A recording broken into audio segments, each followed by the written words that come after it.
Hey, Max Roth here. I'm sitting at my dining room table, and my family sits here at our house and we talk about college. I have a son who wants to go to the University of Utah next year, and so this starting number kind of concerning. Utah, the 151st best school in U.S. News and World Report 2026 rankings, just out.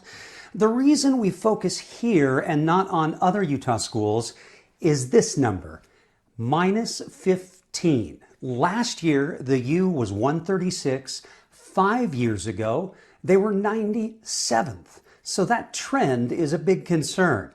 Utah State and BYU, the other big research institutions, stayed relatively stable in the rankings. But it's the trend that we're talking about, and what is contributing to that, and especially that number this year.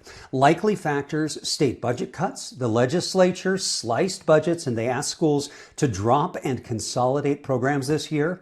Research cuts. Nationally, the Trump administration pulled back grants, and that's costing the U $15.5 million this year alone. Also, U.S. News looks at their academic reputation, and this has been a volatile year that way. By state law, Utah had to change its DEI program, and that could have something to do with it as they survey school students and administrators. All that said, among major public universities in the Mountain West, Utah is still third, tied with Colorado State and behind Colorado Boulder and the University of Arizona.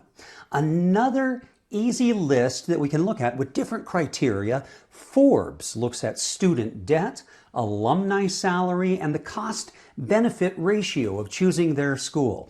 You might call that a return on investment for what you put into the school. In that category, Utah is 99th. That is second best in the Mountain West. So things change year to year. I looked at a whole bunch of different indicators nationally and looking at different kinds of schools and states, if it was a red state, blue state thing, and there wasn't anything consistent, which suggests that Utah really should be concerned about that trend. In my dining room in Utah, Max Roth, Fox 13 News, Utah.